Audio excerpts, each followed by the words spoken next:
Hello, my dear amazing learners. I am Nisha Nandini. So, நம்ம last கிளாஸ்ல விட்ட இடத்துல இருந்து இந்த கிளாஸ் கண்டினியூ பண்ணலாம். ஸோ லாஸ்ட் கிளாஸ்ல பேசிக்கலி என்னென்ன பார்த்தோம், லிவிங் வேர்ல்ட் லெசனோட அந்த unit, diversity in living world, அந்த யூனிட் கீழே இருக்கக்கூடிய ஒரு பேசிக் இன்ட்ரொடக்ஷன். ஸோ நீங்கள் ஸ்க்ரீனில் பார்க்குற இந்த இன்ட்ரொடக்ஷன் தான் பார்த்தோம். ஸோ இதில் பயாலஜினா என்ன, தென் அனிமேட், இன்அனிமேட், ஸோ அனிமேட்னா என்னது, இன்அனிமேட்னா என்னது, இந்த மாதிரியான very rough and over view பார்த்தோம். அதுக்கப்புறம் ஆந்த்ரோபோசென்ட்ரிக் வியூனா என்ன, ஸோ வெரி நார்மல் அவுட்லே வந்து நம்ம இந்த இடத்துல பார்த்தோம். அண்ட் நெக்ஸ்ட் இப்போ அடுத்து இதுக்கப்புறம் என்ன பார்த்தோம், ஏர்னஸ்ட் மேயர். ஸோ ஏர்னஸ்ட் மேயரோட லைஃப் சைக்கிள், ஏர்னஸ்ட் மேயரோட லைஃப் ஸ்பேன்ல அவர் அச்சீவ் பண்ண biggest achievements.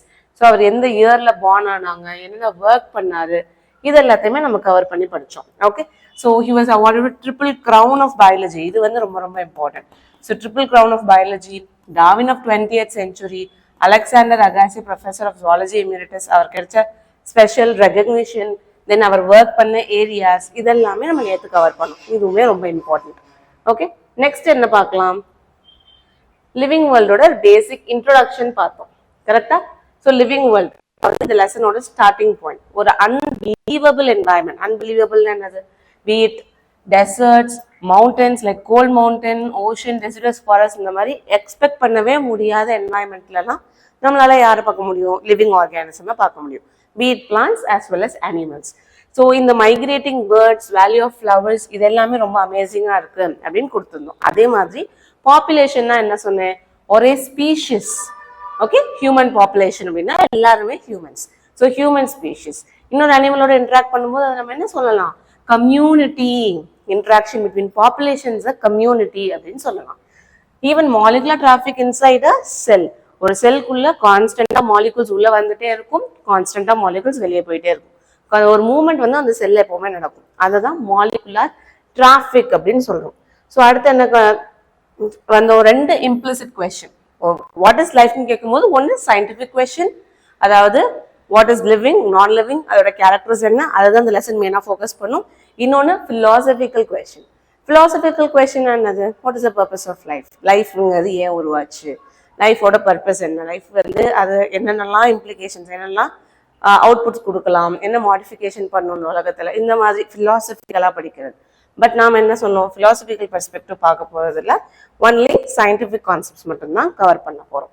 Then next diversity in the living world. So எக்ஸாக்டா இப்போதான் நம்ம மூவ் ஆக போகிறோம் டைவர்சிட்டிக்குள்ள. Look around, just a minute.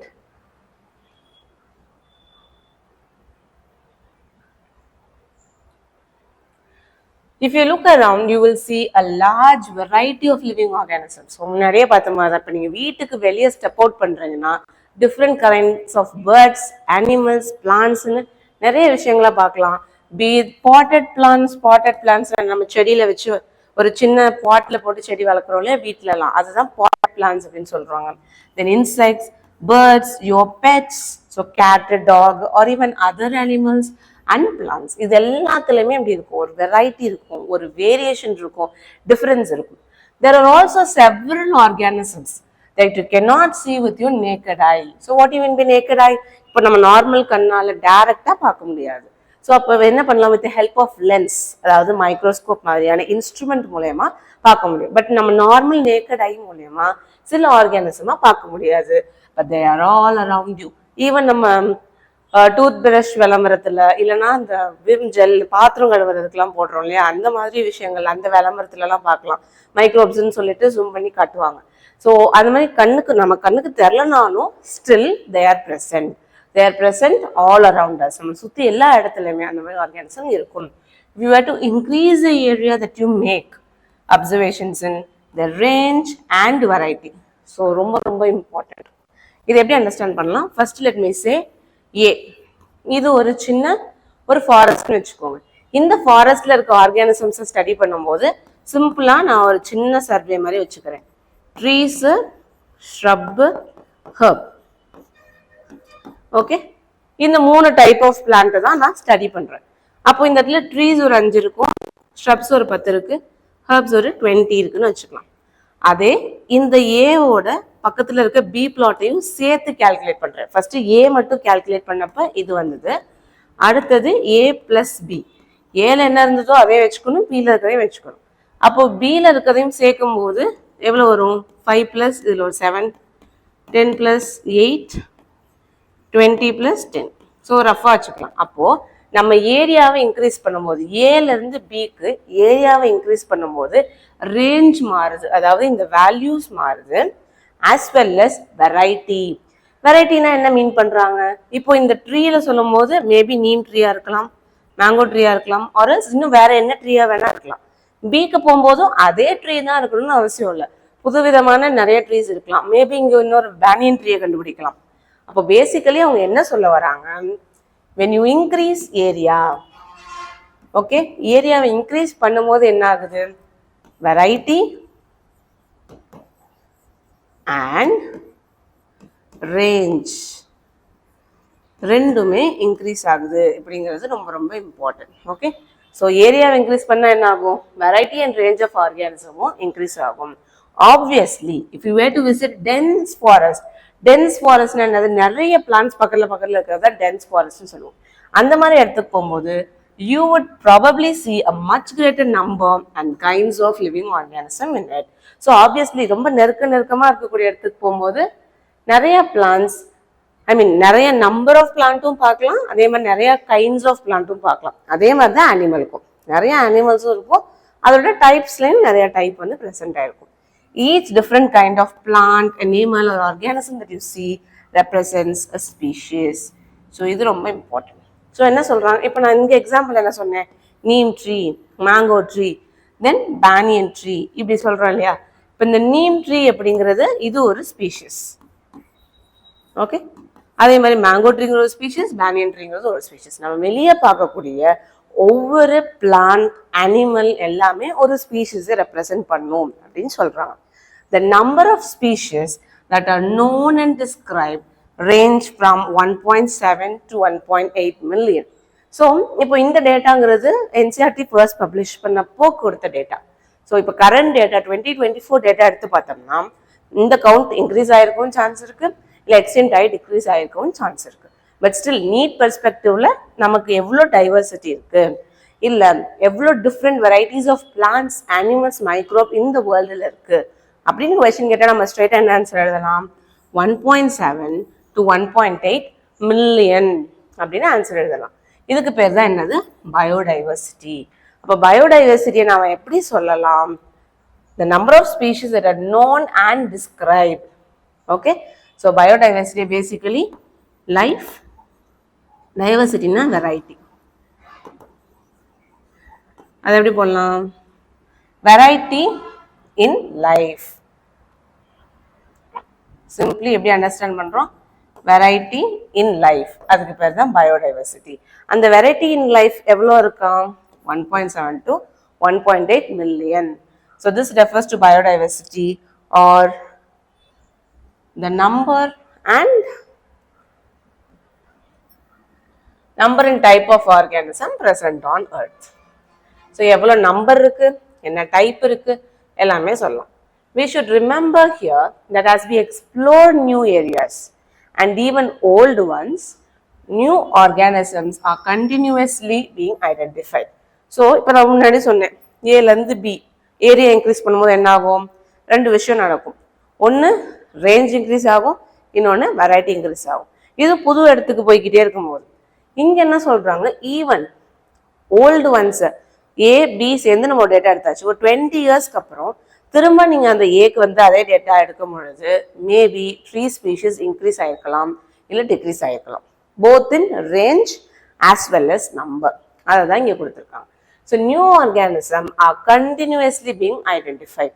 புது புது ஆர்கானிசம் கண்டுபிடிச்சிக்கிட்டே தான் இருக்காங்க. ஸோ அந்த கவுண்ட் வந்து இன்க்ரீஸ் ஆகிறதுக்கான சான்ஸ் ரொம்ப அதிகம் அப்படின்னு சொல்கிறோம்.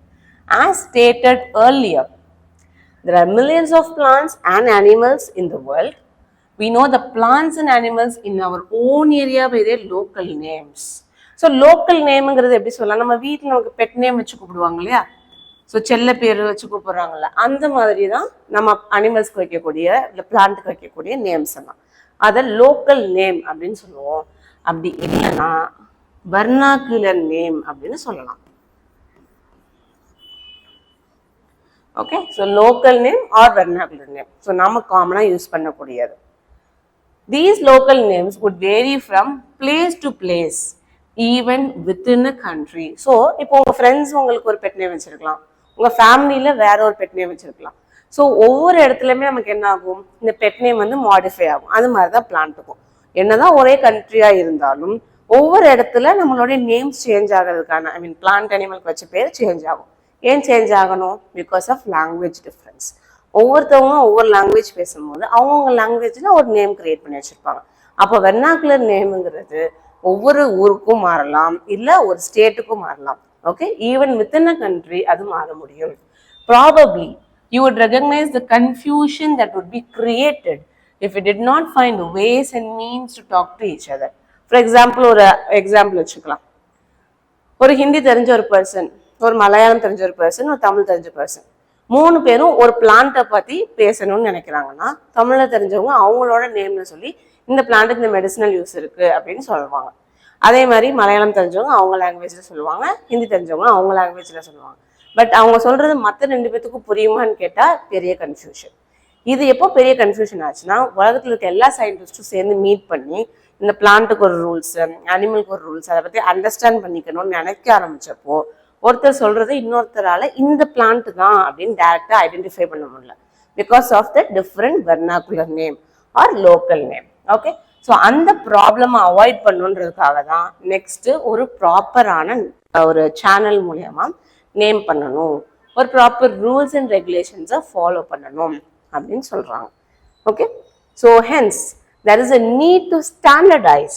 ஸோ அந்த பிளான்ட்டுக்கு பேர் வைக்கிறதோ இல்லை அனிமலுக்கு நேம் பண்ணுறதையோ ஸ்டாண்டர்டைஸ் பண்ணணும், சில செட் ஆஃப் ரூல்ஸ் அண்ட் ரெகுலேஷன்ஸை ஃபாலோ பண்ண வைக்கணும் அப்படின்னு சொல்கிறாங்க. The naming of living organisms such that a particular organism is known by the same name all over the world. So வேர்ல்டில் எங்கே போனாலும் சரி, be it America, Australia, Asia, anywhere, எங்கே போனாலும் ஒரே ஒரு கரெக்ட் நேம் தான் அந்த பிளான்ட்டுக்கு இருக்கணும். எத்தனை நம்பர் ஆஃப் வெர்னாகுலர் நேம்ஸ் வேணா இருக்கலாம், பட் கண்டிப்பாக ஒரு கரெக்ட் சயின்டிஃபிக் நேம் இருக்கணும் அப்படிங்கிறத தான் ஸ்டாண்டர்டைஸ் பண்ணுறாங்க. இந்த ப்ராசஸ்க்கு பேர் nomenclature. Obviously nomenclature or naming is only possible when the organism is described correctly. அதாவது அந்த ஆர்கானிசமை பற்றி நம்ம கொடுக்குற இன்ஃபர்மேஷன் கரெக்டாக இருக்கணும். ஒரு 10 கேரக்டர்ஸ் நம்ம கொடுக்குறோன்னா அந்த புதுசாக வரக்கூடிய பர்சனும் அந்த 10 கேரக்டரை வச்சு அந்த பிளான்ட்டை கண்டுபிடிக்கணும். அப்போதான் அந்த நேம் கரெக்டாக மேட்ச் ஆகும். ஒருவேளை நம்ம கொடுக்குற அந்த 10 கேரக்டர்ஸ்ல ஏதாவது மிஸ்டேக் இருந்தா அவங்க சூஸ் பண்ற பிளான்ட் வேற ஒரு பிளான்ட்டா இருக்கும். அப்போ நீங்க கொடுத்த நேம் வேற ஒரு பிளான்ட்டை டிபிக்ட் பண்ணும். அப்போ நிறைய கன்ஃபியூஷன் வரும். ஸோ நாமன்கிளேச்சருக்கு எவ்வளோ இம்பார்ட்டன்ஸ் கொடுக்குறோமோ அதே மாதிரி இங்கே கொடுக்குற அந்த டிஸ்கிரிப்ஷனுக்கும் கொடுக்கணும். And we know to what organism the name is attach to. This is identification. Okay, so நிறைய கேரக்டர்ஸ் கொடுக்குறோம். இந்த கேரக்டர்ஸ்லாம் இந்த பிளான்ட்ல இருக்கு, அப்போ இந்த நேம் இந்த பிளான்ட்டுக்கு தான் அப்படின்னு சொல்றது தான் ஐடென்டிஃபிகேஷன் அப்படின்னு சொல்றோம். Okay, not to facilitate the study, number of scientists have established procedures to assign a scientific name to each known organism. So நம்ம சொன்னோம் இல்லையா, 1.72 எவ்வளோ 1.8 மில்லியன் ஆர்கானிசம் கண்டுபிடிச்சிருக்கோம்ல, அந்த ஆர்கானிசம் எல்லாத்துக்குமே சயின்டிஃபிக் நேம் வைக்கணும், சயின்டிஃபிக் நேம் கண்டுபிடிக்கணும் அப்படின்னு சயின்டிஸ்ட் ஒர்க் பண்றாங்க. அதுக்கு சில ப்ரொசீஜர்ஸ் அண்ட் ரூல்ஸ் செட்டப் பண்றாங்க. This is acceptable to biologists all over the world. So யார் யாரெல்லாம் பயாலஜி ஸ்டடி பண்றாங்களோ எல்லாருக்குமே இந்த ப்ரொசீஜர் செட் ஆகும். Okay, for plants, scientific names are based on agreed principles and criteria which are provided in International Code for Botanical Nomenclature. So யார் யாரெல்லாம் plant பயாலஜியை study பண்ணுறாங்களோ அவங்க என்ன பண்ணுவாங்க, இன்டர்நேஷ்னல் கோட் ஆஃப் பொட்டானிக்கல் நாமன்கிளேச்சரை ஃபாலோ பண்ணுவாங்க. So ICBN.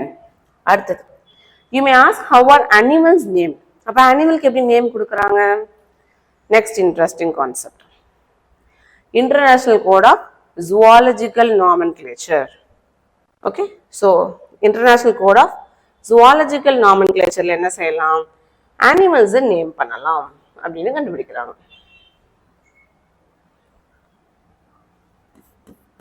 ICZN.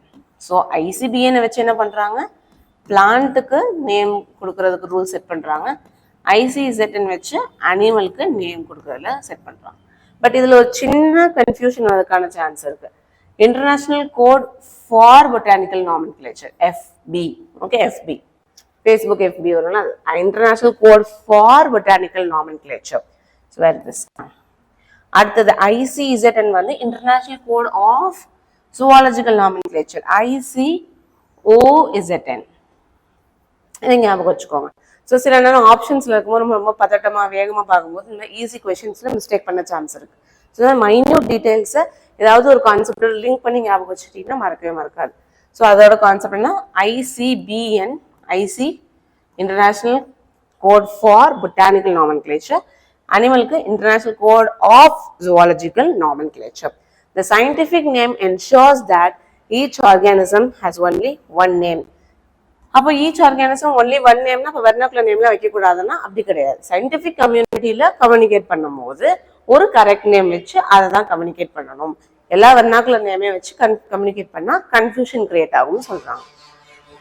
Description of any organism should enable the people in any part of the world to arrive at the same name. Okay, so இப்போ ஒரு plant character சொல்றீங்க. Green leaves இருக்கும், ரஃபா characters. Okay, green leaves, yellow colour flowers, then orange fruit, இந்த மாதிரி ஒரு character சொல்றீங்கன்னா இந்த 3 கேரக்டரை வேற யாராவது ஒரு பர்சன்ட் சொன்னாலும் அவங்களும் என்ன செய்யணும்? அதே மாதிரி சேம் பிளான்ட்டை தான் ஐடென்டிஃபை பண்ணணும். வேற பிளான்ட் ஐடென்டிஃபை பண்ண என்ன ஆகும்? நீங்க கொடுத்த நேம் வேற ஒரு பிளான்ட்டுக்கு போயிடும், கரெக்டான நேம் பிளான்ட்டுக்கு போகாது. Okay, they also ensure that such a name has not been used for any other known organism. இப்போ அந்த 1.72 எவ்வளோ சொன்னேன்? 1.8 மில்லியன். இதை முடிச்சுட்டு 1.8 மில்லியனுக்கு அப்புறமா ஒரு ஸ்பீஷிஸ் வருதுன்னு வச்சுக்கோங்க. அது இருக்கிற நேம் எப்படி இருக்கக்கூடாது? இதுக்கு முன்னாடி இருக்க எந்த நேம்ஸோடையும் மேட்ச் ஆகக்கூடாது. ஓகே, எந்த நேமோடையும் மேட்ச் ஆகக்கூடாது. அதுக்கு யூனிக்கா புதுசா ஒரு பேர் கொடுக்கணும் அப்படிங்கிறத இங்க சொல்றாங்க.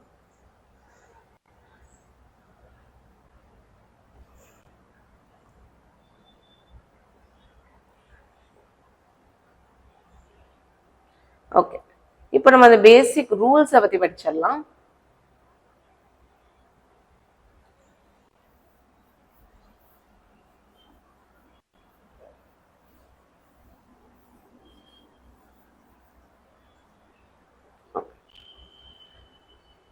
Biologists follow universally accepted principles to provide scientific names to known organisms. So இது வரைக்கும் கண்டுபிடிச்ச ஆர்கானிசம்ஸ்க்கான நேம், இந்த நேம் தான் இருக்கணும், இந்த நேம் அந்த ஆர்கானிசமுக்கு ஃபிட் ஆகும், அதுக்கான டிஸ்கிரிப்ஷன் இதெல்லாம் அதை ஐடென்டிஃபை பண்ணி இந்த நேம் வந்து செட் பண்றாங்க. ஸோ இதுக்கு வந்து அவங்க universally accepted principle. So just நம்ம பார்த்தோம் ICBN, ICZN. இந்த மாதிரி மைக்ரோபுக்கு தனியா இருக்கு, கல்டிவேட்டட் பிளான்ட்ஸ்க்கு தனியா இருக்கு. பட் ஸ்டில் NCERT இதான் சொல்லியிருக்காங்க. So will focus on that. Each name has 2 components. எந்த சயின்டிஃபிக் நேம் எடுத்தாலும் சரி அது எப்படி இருக்கணும்? 2 காம்பனன்ட் இருக்கணும். What is that? ஒன்னு ஜெனரிக் நேம், இன்னொன்னு specific எபிதெட். So it is very important. Just a minute. Generic name, specific எபிதெட். ஒரு சயின்டிஃபிக் நேம்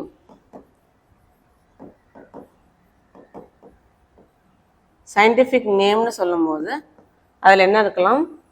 2 காம்பனன்ட் இருக்கணும். ஜெனரிக் நேம், இன்னொன்று ஸ்பெசிஃபிக் எபிதெட். இந்த ரெண்டுமே கண்டிப்பா இருக்கணும். This system of providing a name with 2 components. So இது ஒரு காம்பனன்ட், இது இன்னொரு காம்பனன்ட். So component 1, component 2. இந்த மாதிரி 2 காம்பனன்ட் வச்சிருக்கிறது என்னன்னு சொல்லலாம்? பைனாமியல் நாமென்க்ளேச்சர் அப்படின்னு சொல்லலாம். பிகாஸ் 2 டெர்மினாலஜி இருக்கு. This naming system given by Carolus Linnaeus is being practiced by biologists all over the world. So இந்த மாதிரி 2 இது வரதை யார் கிரியேட் பண்றா? Carolus Linnaeus. Okay, Carolus. This is very important. So scientific name ஒன்று எடுத்தோம்னா அதில் 2 காம்பனன்ட் இருக்கணும். Generic name, specific எபிதெட். இந்த மாதிரி 2 நேம் வர கான்செப்டுக்கு பேர் பயாலஜிக்கல் நாமென்க்ளேச்சர். அந்த கான்செப்ட் இன்ட்ரோடியூஸ் பண்ண சயின்டிஸ்ட் பேர் Carolus Linnaeus. This naming system using a 2-word format was found convenient. நிறைய சிஸ்டம் ஆஃப் நாமென்க்ளேச்சர் இருக்கு, பட் நமக்கு பைனாமியல் தான் கொடுத்துருக்காங்க. ஏன்னா அதை நம்ம ஃபாலோ பண்ணிட்டு இருக்கோம்.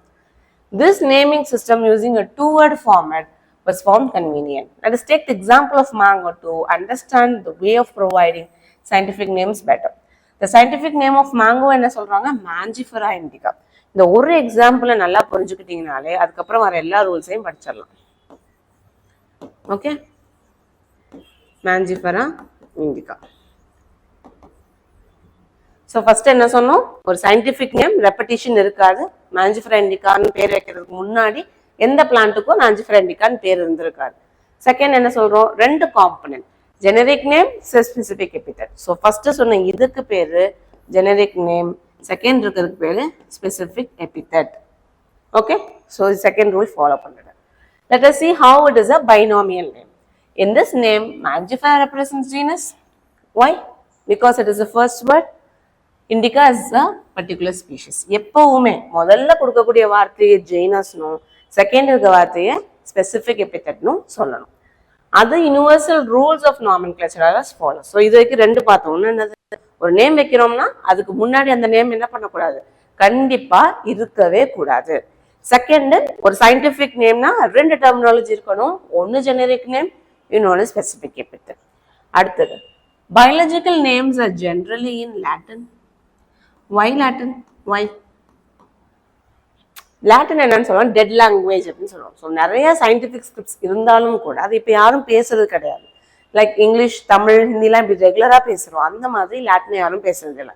ஸோ சயின்டிஃபிக் கம்யூனிட்டி சேரும்போது இங்கிலீஷ்னு வச்சா இப்போ இங்கிலீஷ் இல்லாத பீப்புள், இங்கிலீஷ் பேசாத பீப்புள் என்ன சொல்லுவாங்க? ஒரு லாங்குவேஜுக்கு ஃபேவரிசமாக இருக்குது அப்படின்னு சொல்ல சான்ஸ் இருக்குது. ஸோ என்ன பண்ணுறாங்க? காமனாக யாருமே யூஸ் பண்ணாத ஒரு லாங்குவேஜ் வைக்கிறாங்க. அப்போ நடுவில் எந்த ப்ராப்ளமும் இருக்காது. ஓகே, ஸோ எந்த பிளான்ட்டோட நேம், நீங்கள் தமிழில் இருக்க சயின்டிஸ்டாக இருந்தாலும் சரி, இல்லை ஃப்ரான்ஸில் இருந்த சயின்டிஸ்டாக இருந்தாலும் சரி, நீங்கள் ஒரு பிளான்ட்டுக்கு நேம் பண்ணும்போது அதை இந்த பேரை லாட்டினைஸ், அதாவது லாட்டினாக டிரான்ஸ்லேட் பண்ணிடணும். உங்கள் நேட்டிவ் லாங்குவேஜில் வைக்கக்கூடாது. And return in italics. So எழுதும் போது எப்படி எழுதணுமா? ஸோ இட்டாலிக்ஸில் நம்ம டைப் பண்ணும்போது இட்டாலிக்ஸில் ஒரு ஃபாண்ட் இருக்கும். அது கொடுத்தோம்னா லெட்டர்ஸ்லாம் ஸ்லாண்டிங்காக மாறிடும். அதை அப்படி பண்ணலாம். அப்படி இல்லைன்னா ஸ்பெசிஃபிக்காக தனித்தனியாக அண்டர்லைன் பண்ணணும். அதை நம்ம பார்ப்போம். They are latinised. ஒன்று நம்ம லோக்கல் லாங்குவேஜில் உருவாக்குனதை லாட்டினுக்கு டிரான்ஸ்லேட் பண்ணிடணும். அப்படி இல்லைன்னா அந்த பேரோட ஆரிஜினே எப்படி இருக்கணும்? லாட்டின் வேர்டாக இருக்கணும். ஒன்று உங்கள் லாங்குவேஜ்லேருந்து லாட்டினுக்கு மாற்றிக்கலாம், இல்லை லாட்டினோட ஆரிஜினை வச்சே நேம் கிரியேட் பண்ணலாம், irrespective of their origin. So origin நீங்கள் சொல்கிறது என்னது? நாம தான். நாம பேர் வச்சாலும் சரி, இல்லை வேற நாட்டில் இருக்கவங்க பேர் வச்சாலும் சரி, ரெண்டு ஆப்ஷன். ஒன்று அவங்க லாங்குவேஜில் நேம் பண்ணிட்டு டிரான்ஸ்லேட் பண்ணுறது, செகண்டு லாட்டினோட ஆரிஜின் வேர்டை வச்சு நேமிங் பண்ணுறது. ஓகே, தி ஃபர்ஸ்ட் வேர்ட் இந்த biological name represent genus, while the second component denotes specific epithet. So just now நம்ம இங்கே பார்த்தோம். Both the words in biological name when handwritten. So இப்படி எழுதும் போது என்ன செய்யணும்? தனித்தனியாக அண்டர்லைன் பண்ணணும். இதை டைப் பண்ணும்போது italics, printed in italics, and type பண்ணும்போது செப்பரேட்டாக அண்டர்லைன் பண்ணணும் to indicate the Latin origin. So எதுக்காக டைப் பண்ணணும் இட்டாலிக்ஸில்? எதுக்காக அண்டர்லைன் பண்ணணும்? இப்போ இந்த மாதிரி ஃபுல் சென்டென்ஸ் இருக்கு, இவ்வளோ பெரிய பேரா, இதை மட்டும் இட்டாலிக்ஸ் பண்ணியிருக்காங்க. ஏன்? இந்த வேர்ட்ஸ் எல்லாமே இங்கிலீஷ், இது மட்டும் லாட்டின்லேருந்து டிரைவ் பண்ணியிருக்காங்க அப்படின்னு நமக்கு அண்டர்ஸ்டாண்ட் பண்ண வைக்கிறதுக்காக என்ன பண்ணுறாங்க? அது இட்டாலிசைஸ் பண்ணுறாங்க. And then next, the first word denoting the genus starts with a capital letter, while the specific epithet starts with a small letter. அதையும் அந்த எக்ஸாம்பிளே பார்க்கலாம். ஃபர்ஸ்ட் வேர்ட் என்னன்னு சொன்னேன்? ஜீனஸ். ஜீனஸோட ஃபர்ஸ்ட் லெட்டர் கேபிட்டல், செகண்ட் இருக்க வேர்ட் ஸ்பெசிஃபிக் எபித்தட், ஸ்பெசிஃபிக் எபித்தட்ல இருக்க letter small. Okay, so this is very very very important.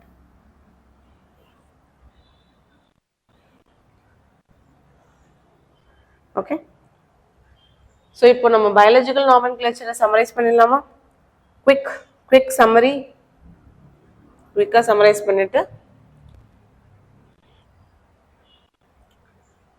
Okay, so we have one more point, அதை முடிச்சுட்டு சம்மரைஸ் பண்ணிக்கலாம். What does that point say? Name of the author.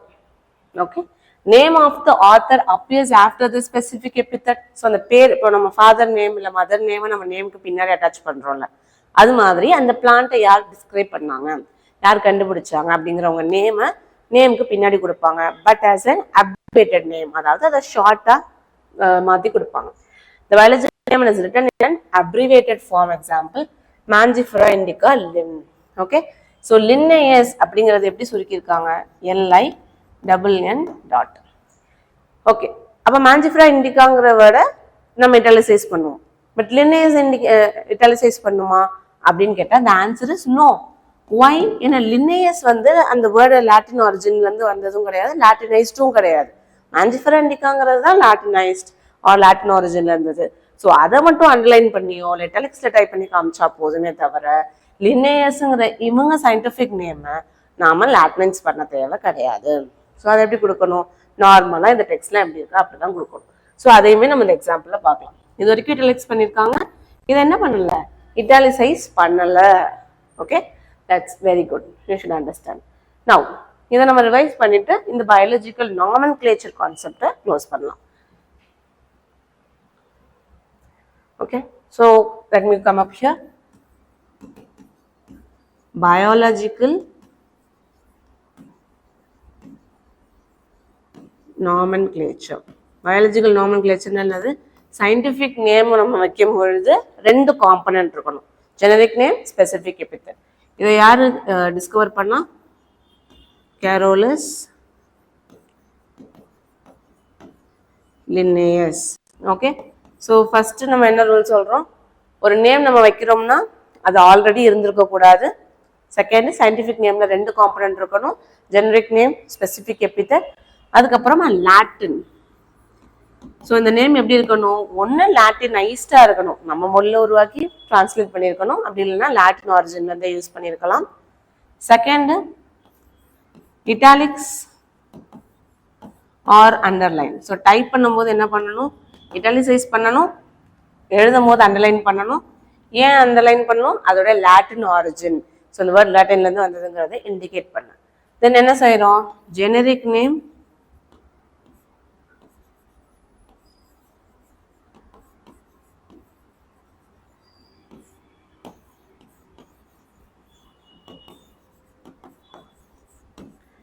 So generic name, specific epithet கொடுக்கும்போது generic நேமோட first letter எப்பவுமே capital, specific எபித்தோட first letter எப்பவுமே small. Okay, அடுத்தது fourth point என்ன சொல்கிறோம், author citation கொடுக்கும்போது பேருக்கு கடைசியில் வர ஆத்தரோட நேம் அப்ரிவேட்டட் ஃபார்மில் இருக்கணும், அதாவது அதை ஷார்ட்டாக பண்ணியிருக்கணும். ஓகே, அதை எப்போவுமே என்ன செய்யக்கூடாது, இட்டாலிசைஸ் பண்ணக்கூடாது. ஸோ பயாலஜிக்கல் நாமென்க்ளேச்சர்னு சொல்லும் போது இந்த பேசிக்கான ரூல்ஸ் என்னென்னலாம் இருக்கோ அதெல்லாமே உங்கள் மைண்டுக்கு வரணும். ஸோ இப்போ படித்தது பயாலஜிக்கல் நாமென்க்ளேச்சர் வரைக்கும், அதுக்கப்புறமா கிளாசிஃபிகேஷன் மற்றது எல்லாமே நம்ம நெக்ஸ்ட் வீடியோவில் பார்க்கலாம். Thank you and happy learning.